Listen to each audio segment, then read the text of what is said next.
ગંભીર અકસ્માત કર્યો છે. એમને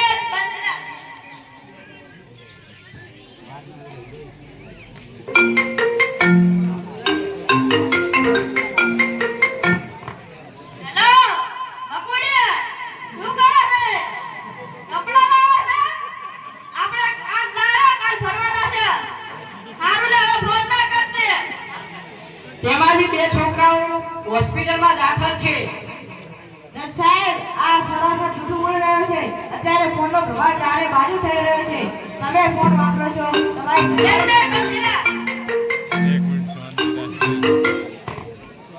હેલો તારે કોણનો ફોન કરવા ના રહી પાડે કોણ ફોન કરે છે હવે ફોન ના કરતે હારું લે ફોન કરે તો ઘરે મારી ચાલુ કર તમે ફોન વાપરો છો તમારી ઘરવાળી ફોન વાપરે છે તો આ વ્યક્તિ ફોન ના વાપરે સાહેબ ફોન વાપરવાની ના નથી પણ ચાલુ વાહન વ્યવહારમાં ફોન વાપરીએ તો કાનૂની અપરાધ છે. ઓર્ડર ઓર્ડર ઓબીડોશી તમારું શું કહેવું છે આ બળદિયાને જેલમાં પૂરો નહીતર બીજા 4 પોસ્ટે ઉડાડી મારશે. ઓર્ડર ઓર્ડર વ્યક્તિ તમારું શું કહેવું છે જજ સાહેબ આ મોટી ડોશી અને તેનો વકીલ જૂઠું બોલી રહ્યા છે. મારો વકીલ સાચો છે. લાખ રૂપિયા રોકડા આયા છે.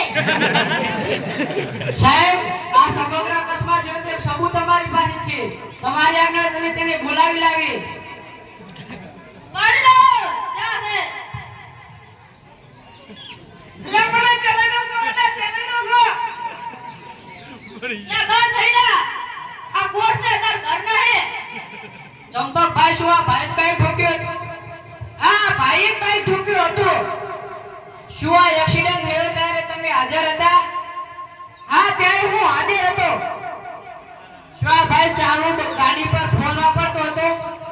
તે મને ખબર નથી પણ કડમ જઈને અવાજ આવ્યો એટલે હું દોડીને આવ્યો હતો.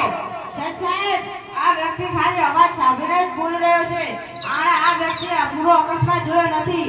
આ મોટી ડોશી અને તેનો વકીલ આ વ્યક્તિને ફસાવવા માંગે છે. ઓર્ડર ઓર્ડર આ બધાની વાત સાંભળીને અદાલત એવો નિર્ણય લઈ રહી છે કે ગાડીવાળા ભાઈને નિર્દોષ સાબિત કરવામાં આવે છે. આના શું છે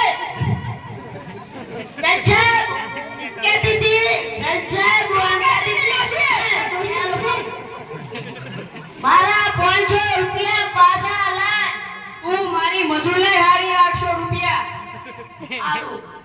તું હોય તો પછી જો પણ ઉપરવાળી અદાલતમાં નહીં બને. એટલે હાસી વાત છે મારી ડોશી, તું હોય તો બસી ગયો પણ ઉપરવાળી અદાલતમાં નહીં બસે. મેં ચોથી આવ્યો દીકરો. હવે તો બોલવું જ પડે ને. હવે ના બોલું તો ચાલ બોલું કે અડો ઘરી ના ધોવા પડશે.